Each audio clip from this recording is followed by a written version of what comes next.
This is a very small chapter and इसका this is also a very scoring chapter. कुछ खास नहीं है इसका, नाम से ही हमें एक्चुअल पता चलता है कि लाइक हम लोग क्या कर रहे हैं. The chapter name is linear programming. देखिए लीनियर क्या होता है, समथिंग रिलेटेड टू लाइन. तो हम लोग यहाँ पे हमें कुछ सिचुएशंस दी जाएंगी जिसको हम लोग फॉर्मुलेट करेंगे, मतलब उसको बनाएंगे according to the situation given, और उसको हम लोग रिप्रेजेंट करेंगे ग्राफ पे या 2 डायमेंशनल प्लेन पे. एंड वी विल सी कि वो प्रैक्टिकली वो चीज जो है वो किस तरह से रिप्रेजेंट होती है. यहाँ पे हम लोगों के पास दो चीजें होंगी. Number one, objective.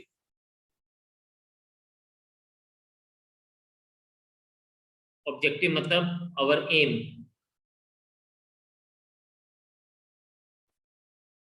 और हमें चेक करना है कि वो जो ऑब्जेक्टिव है वो कब मैक्सिमाइज या मिनिमाइज होगा. इसका मैक्सिमम मिनिमा के साथ कोई लेना देना नहीं है, डेरिवेटिव्स के साथ लेना देना नहीं है. ये सिचुएशंस बता रहा है और उन्हीं सिचुएशंस को हमें एसेस करके उसी को एनालाइज करके हम लोगों को बताना है कि ये जो है ये किस तरह से हमारे पास ये जो सिचुएशन है वो कैसे बिहेव करेगी. जैसे सपोज एक शॉपकीपर ने एक शॉप खोलनी है और उसके पास कुछ जगह है, तो हमें ये बताना है कि वो मैक्सिमम कितना आर्टिकल्स लिखे उसके ऊपर, ताकि जब कभी भी हमारे पास उसको मैक्सिमम पॉसिबल प्रॉफिट हो जाए. ठीक है, कि वो मैक्सिमम प्रॉफिट वहां से अवेल कर पाए. So that is what we have to see. तो यही ऑब्जेक्टिव है जो हमें बोलता है कि हमें इसको अचीव करना होता है by the different situations given to us. अब ये जो सिचुएशन है जिसके लिए हम लोगों को जो ऑब्जेक्टिव हमें अचीव करने को बोला जाता है, उसके लिए कुछ कंडीशंस गिवन होती हैं और उन कंडीशंस को हम बोलते हैं कंस्ट्रेंट्स.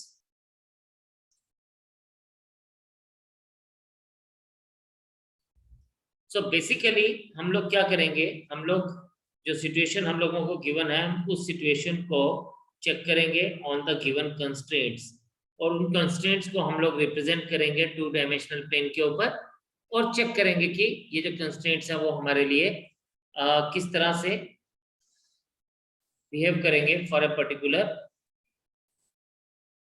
सिचुएशन. तो हम लोग इसको with the help of question ही समझेंगे. इसके लिए हमारा कोई पर्टिकुलर फॉर्मूला नहीं है, इसलिए हम इसको with the help of some question ही लेंगे. तो अब देखें, हमने एक क्वेश्चन लाया यहाँ पे, that is solve the following linear programming problems graphically. ये हमें बोल रहा है कि इसको हमें सॉल्व करना है और इसको हमें ग्राफिकली सॉल्व करना है. तो लेट अस अंडरस्टैंड कि हमारे पास दिया क्या गया है. देखें, अब यहाँ पे अगर आप इसको पढ़ें तो आपके पास दो चीजें गिवन है. इसने बोला solve the following linear in programming, और इसने बोला maximize z is equals to 3x plus 4y.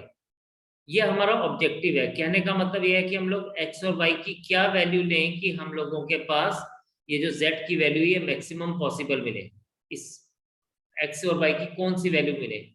लेकिन इसने एक और इसमें हमें लिमिट्स दे दी, इसने कुछ कंडीशंस दे दी कि भाई x प्लस वाई जो है it should be less than और equal to 4, x should be greater than equal to 0, यानी x की जो भी वैल्यूज देंगे वो पॉजिटिव वैल्यूज देंगे, y की जो भी वैल्यूज देंगे वो पॉजिटिव वैल्यूज देंगे. तो ये तीन कंडीशंस दे दी कि x और y greater than equal to 0 होना चाहिए, मतलब वो पॉजिटिव होना चाहिए.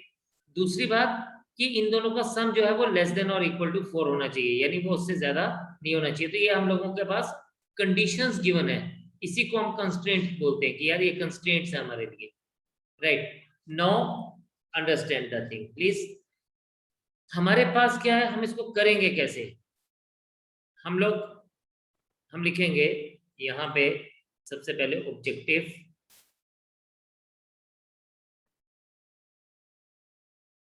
Maximise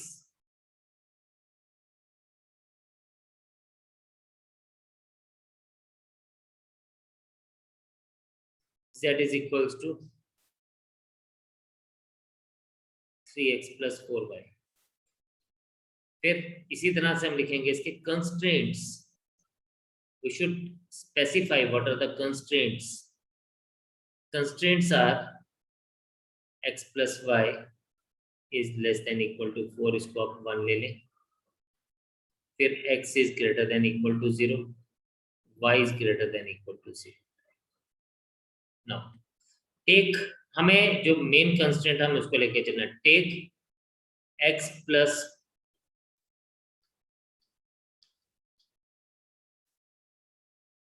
take 1 x plus y equals to 4। सबसे पहले हम ना ये इसकी जो इनइक्वालिटी है ग्रेटर देन या लेस देन, ये हम छोड़ देंगे, इसको हम नहीं लेके चलेंगे। सबसे पहले हम इसको क्या लिखेंगे, x plus y is equals to 4। अब बड़ा सिंपल सी बात है, क्या करना हमें, हम एक बार x को 0 पुट करेंगे और y का वैल्यू निकालेंगे। तो put x equals to 0, y is equals to क्या बन जाएगा उस केस में 4, and put x equals to y equals to 0। अगर y की वैल्यू 0 करते हैं तो x equals to 4 आ जाता है।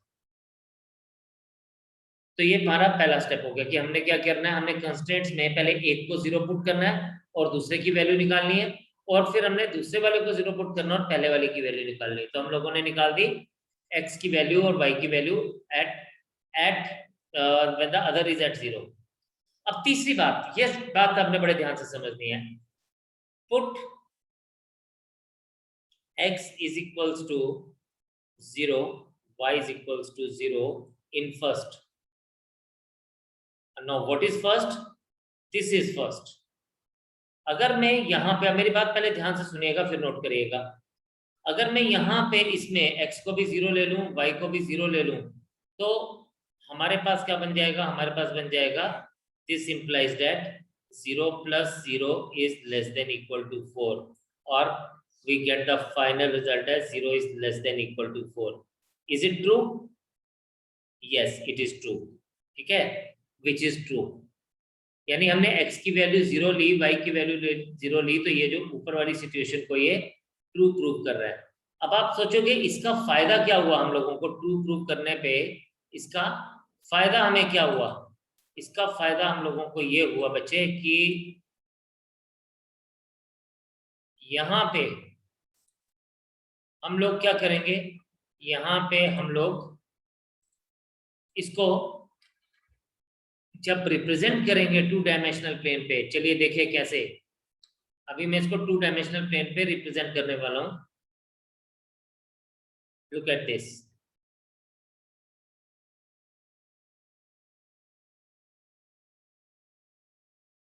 तो यहाँ पे ये हमारे लिए बड़ा हेल्पफुल रहेगा। अब look at the things, first of all आप इसको पहले आप देखेंगे, समझेंगे कि हम लोगों को इसकी जरूरत क्या पड़ी।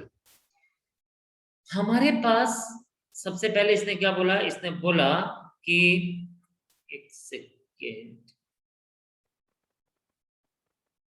इसको ना थोड़ा सा प्रॉपरली लेके चलता हूँ, एक सेकेंड, सो दैट कि हाँ ये हमारे को इसके ऊपर आए और मुझे ये बनाने में कोई परेशानी ना हो। Look at this now.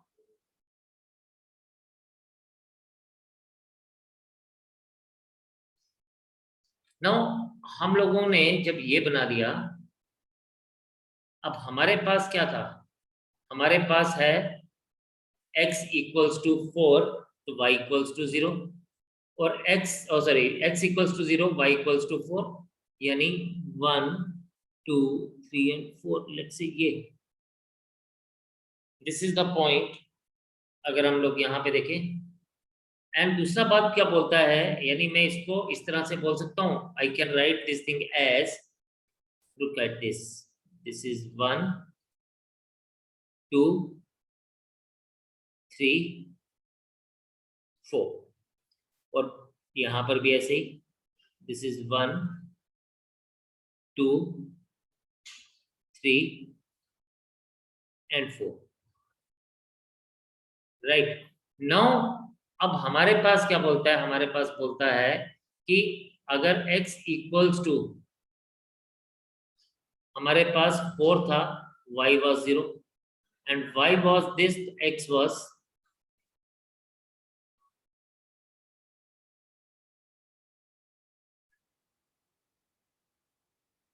now this is the line. ये हमारे पास कौन सी लाइन बन गई? ये हमारे पास बनी x plus y equals to 4 की लाइन.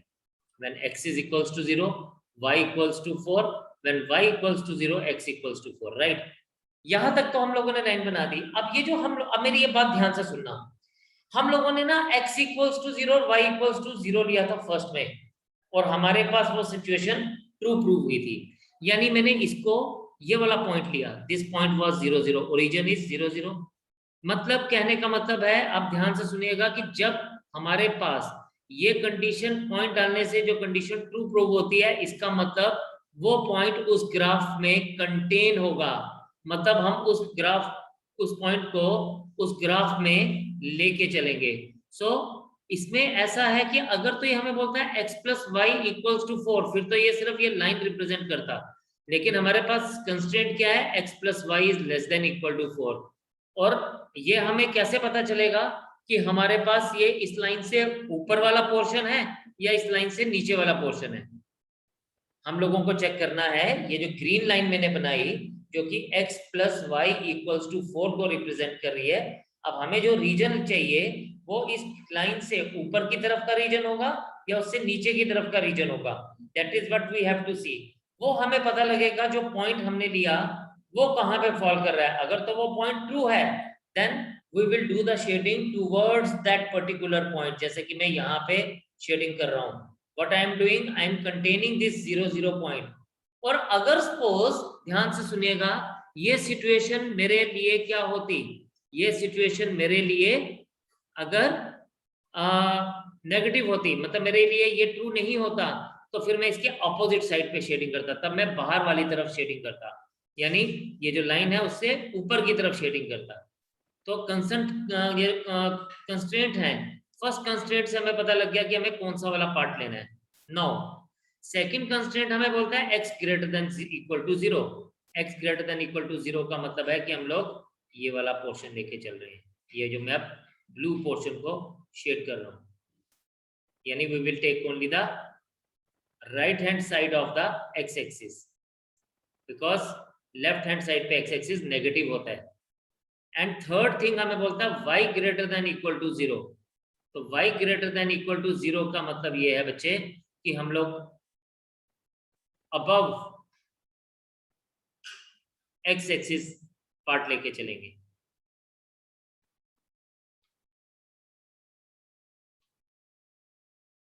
अब आप देखें यहां पे एक बड़ी इंपॉर्टेंट सी चीज है.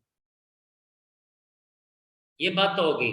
अब हमारे को देखना होता है फिजिबल रीजन. फिजिबल रीजन जो है वो तीनों कंस्ट्रेंट का कॉमन पोर्शन माना जाता है. वो तीनों कंस्ट्रेंट का कॉमन पोर्शन माना जाता है, जो कि इस केस में क्या होगा, इफ यू सी, तो इस केस में वो पोर्शन होगा यहां से लेके यहां तक, यानी ये पोर्शन जिसको मैं रेड से मार्क कर रहा हूं, ये पोर्शन एंड और ये पोर्शन, ये तीनों का कॉमन पोर्शन है. इस पोर्शन को जो रेड से मार्क हो रहा है, इस पोर्शन को हम लोग क्या कहेंगे, इस पोर्शन को हम लोग कहेंगे कि ये पोर्शन जो है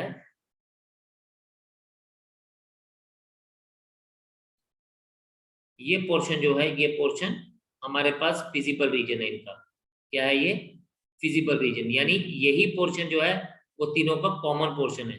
तो जो तीनों का कॉमन पोर्शन होता है उसको हम फिजिबल रीजन बोलते हैं. क्या बोलते हैं? Feasible region. नाउ आप इन सबको पॉइंट को नाम दे सकते हैं. This point is named as A, this point is named as B and this point is named as O. तो ये जो हमारे पास ये जो मैंने रेड ट्रायंगल बना रहा है, जो आपको रेड ट्रायंगल दिख रहा है, this is the feasible region of this particular problem given to us. ठीक है. अब इसने हमसे क्या पूछा, इसने हमसे पूछा कि ये 3 कॉर्नर पॉइंट बना रहा है. कौन कौन से कॉर्नर पॉइंट बना रहा है? एक हमें मिल रहा है 0 0, एक मिल रहा है हमारे पास x4 y0, और तीसरा पॉइंट हमें मिल रहा है x0 y4.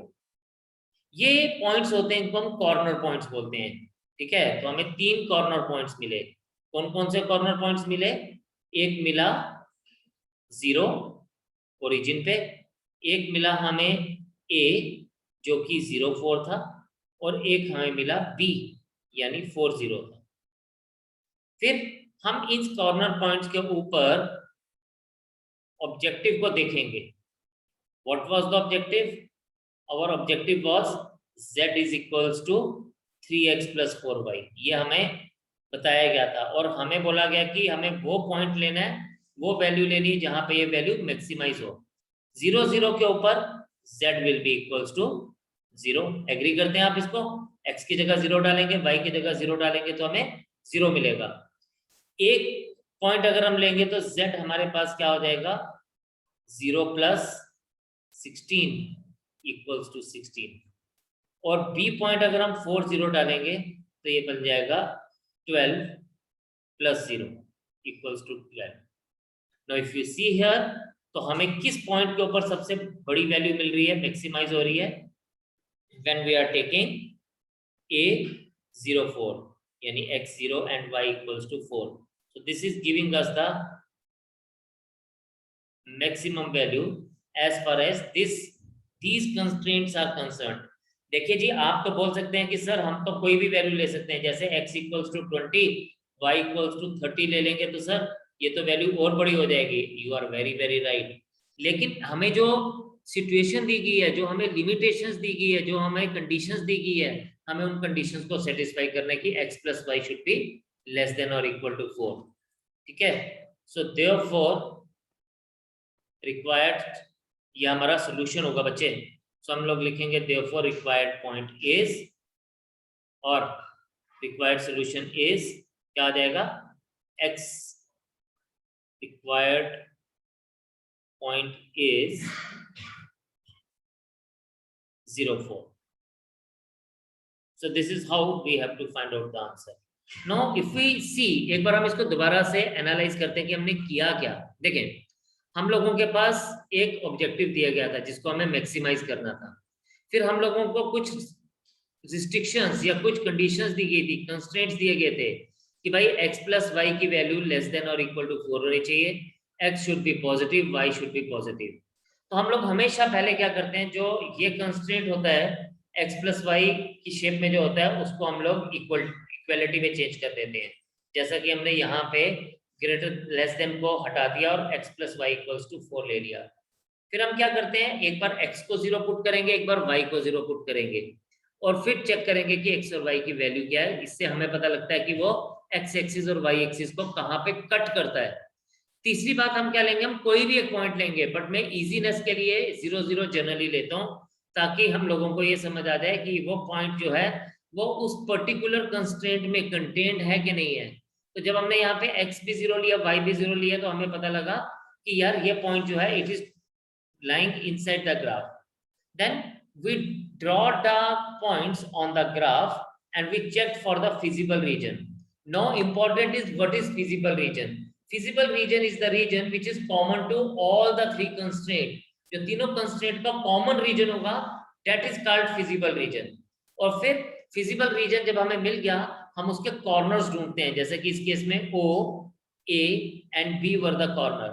जब हमें 3 कॉर्नर्स मिल गए, या 4 भी मिल सकते हैं, 5 भी मिल सकते हैं, तो जब हमें कॉर्नर्स मिल गए, हम उन कॉर्नर्स को क्या करते हैं, उन कॉर्नर्स को हम लोग ऑब्जेक्टिव में सब्स्टिट्यूट करके चेक करते हैं कि कौन सी सिचुएशन में हमारे लिए ये ट्रू प्रूव हो रहा है। तो हमने जब 0 को यूज किया या a को यूज किया और b को यूज किया, तो we have seen that the maximum value of this objective is at a04। इसलिए यहाँ पे हमारा जो पॉइंट आएगा, जो आंसर आएगा, that will be 04. So kindly note this down, take it। जो पॉइंट समझ नहीं आया वो आप मुझसे पूछिए please.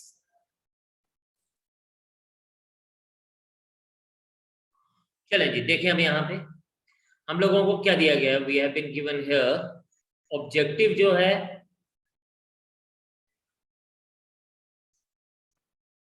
It is z is equals to, हमने इसको मिनिमाइज करना है।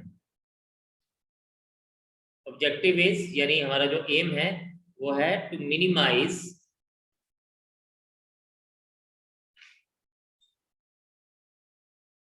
z is equals to minus 3x plus 4y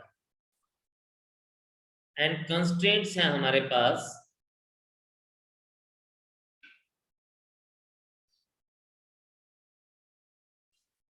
देखें x plus 2y is less than equal to 8. This is considered as first. 3x plus 2y, ये जो दोनों variables को लेके चलते हैं ना, हम इसको लेके मेन चलना होता है हमें. 2x is greater than equal to 0, y is greater than equal to 0. Now taking, बस वही जैसे हमने पहले किया, first x plus 2y is equals to 8, put x equals to 0, 2y equals to 8, it means y is equals to 4.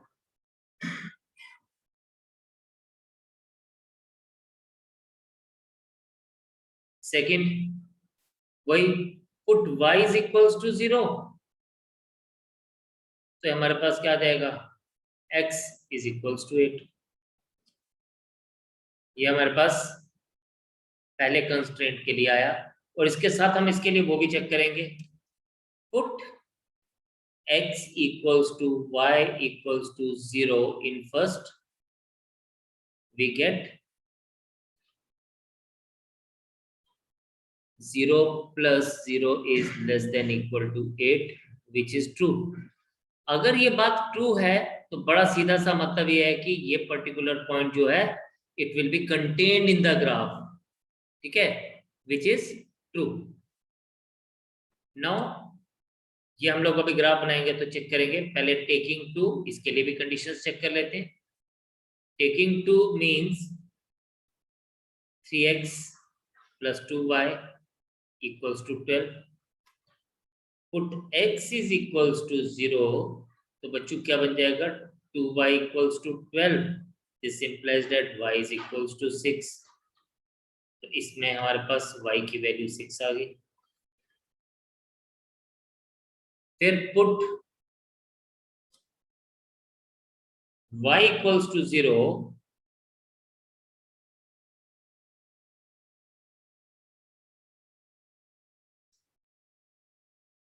x equals to 12. This implies that x equals to 4.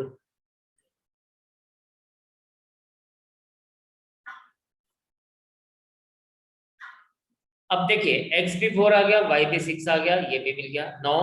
तीसरी बात हमें क्या करनी है, वही जैसे हमने ऊपर किया. Put x equals to, procedure is same. X is equals to 0, y is equals to 0 in second. We get what we get, 0 plus 0 is less than equal to 12, which is true.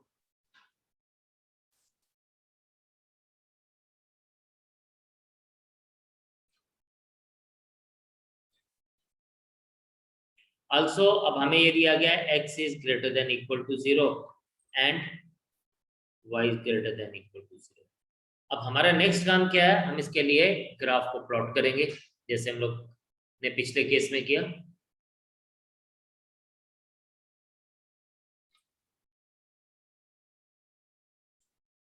तो देखिए बेटा, ये कुछ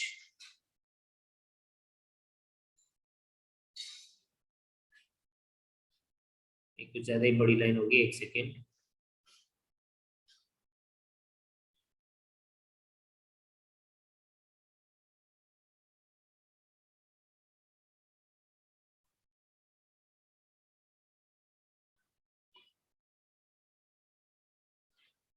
एक minute के लिए तो मैं भी डर ही गया था कैसी लाइन आ गई है.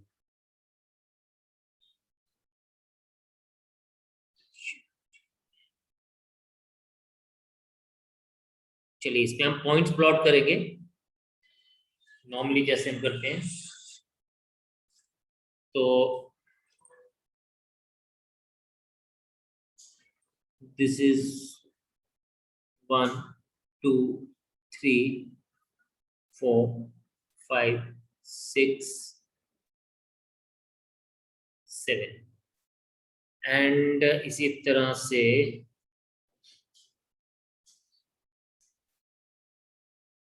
8 1 2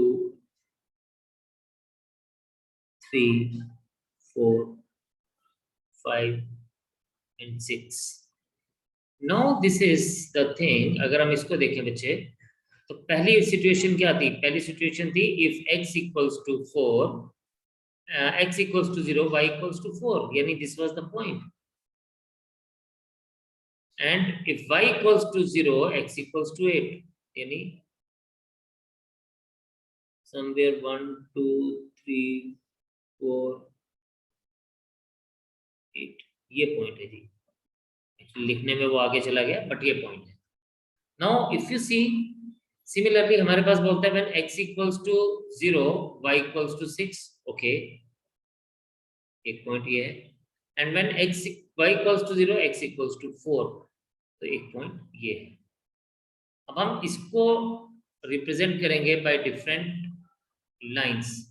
एक तो लाइन हमारे पास आएगी बच्चे ये,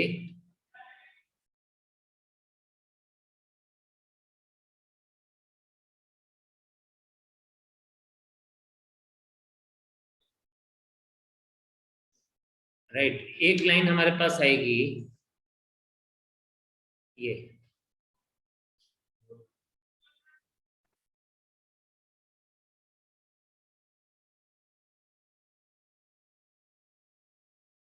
और इन दोनों लाइंस में जो इनका फिजिबल रीजन होगा it is towards the origin, यानी हियर.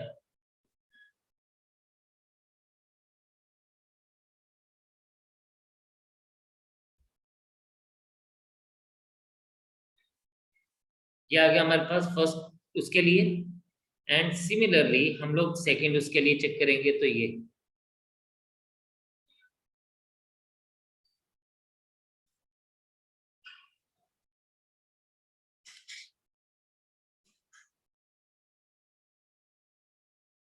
अब देखिए तीसरी चीज हम लोगों को बोली गई x greater then 0, y greater then 0. तो ये तो हमें पता ही है कि x ग्रेटर देन 0 और y ग्रेटर देन 0 क्या होता है, राइट.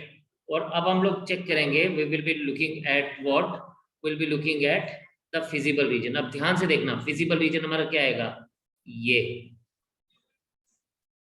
यहां से ये कॉमन पोर्शन होगा x, ये पोर्शन होगा, देन ये, and then this.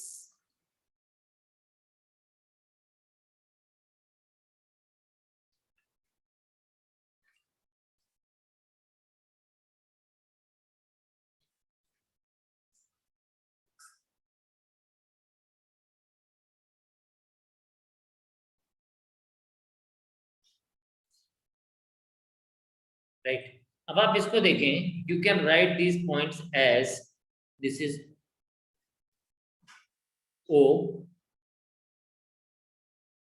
this point is A, this is B, and this is C. So there are 4 corner points. तो आप यहाँ पे लिखेंगे बच्चे कॉर्नर पॉइंट्स कौन कौन से हैं.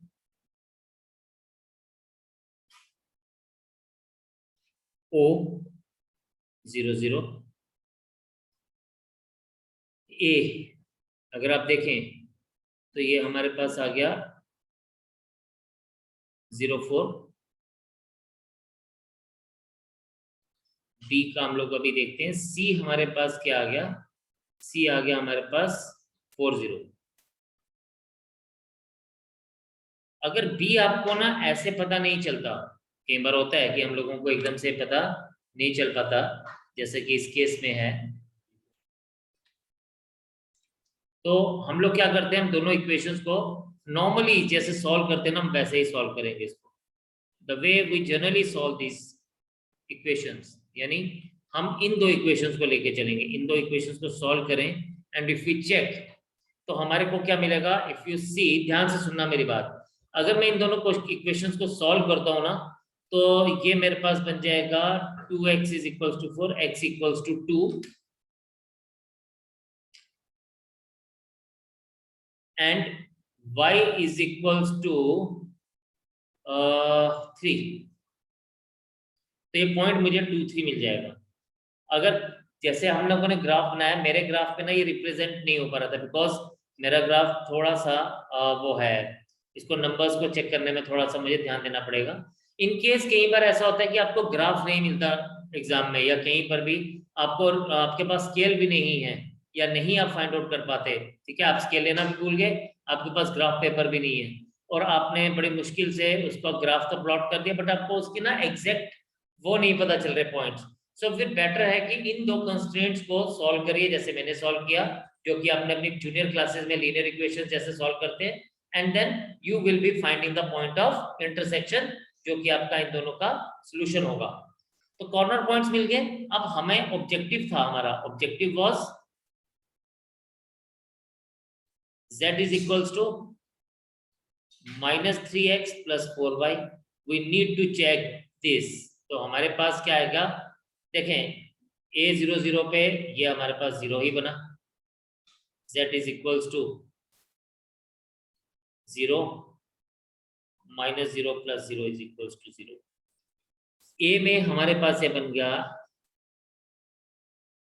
0 plus 16 is equals to 16। b में हमारे पास क्या आ गया, -6 plus 12, क्या बन गया ये, -6 plus 12, तो ये आ जाएगा -6 plus 12 is equals to 6। और C40 पे ये बन गया, अगर हम लोग देखें तो ये हमारे पास क्या आ जाएगा, C40 पे ये बन जाएगा हमारे पास 12 -12 plus 0 equals to -12। अब आप यहां पे देखें तो हमारे पास ये जो पॉइंट है, this is the smallest point, ठीक है, यही एक पॉइंट है जहां पे हमारे पास इसकी वैल्यू सबसे स्मॉलेस्ट होगी, तो we will consider this as कि this is the required solution for us. So this method is called corner point method, क्योंकि हम लोग कॉर्नर्स ढूंढ रहे हैं और उस कॉर्नर्स को यूज करके हम लोग यहाँ पे उस पॉइंट को फाइंड आउट कर रहे हैं। तो therefore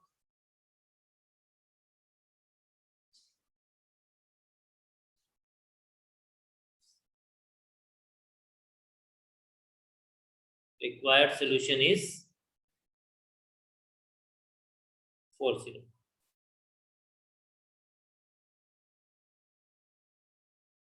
So this is how we generally do the things। The procedure is altogether same, बस yes अलग अलग ग्राफ्स में हमें थोड़ा सा ध्यान देना पड़ेगा। एक इंपॉर्टेंट बात यही है कि अगर तो ये ट्रू नहीं होगा तो ये उस पर्टिकुलर पॉइंट के ऑपोजिट डायरेक्शन में शेडिंग होगी, ठीक है, और अगर ट्रू होगा तो फिर ये इसी साइड पे शेडिंग होगी। आप इसको करिए नोट, शाबाश। ओके जी, आज इतने रखेंगे, कल हम इससे आगे कंटिन्यू करेंगे। And this is a very small chapter, we will try to finish it by this week only, let's try. अगर नहीं होगा तो maximum by Monday it will be finished.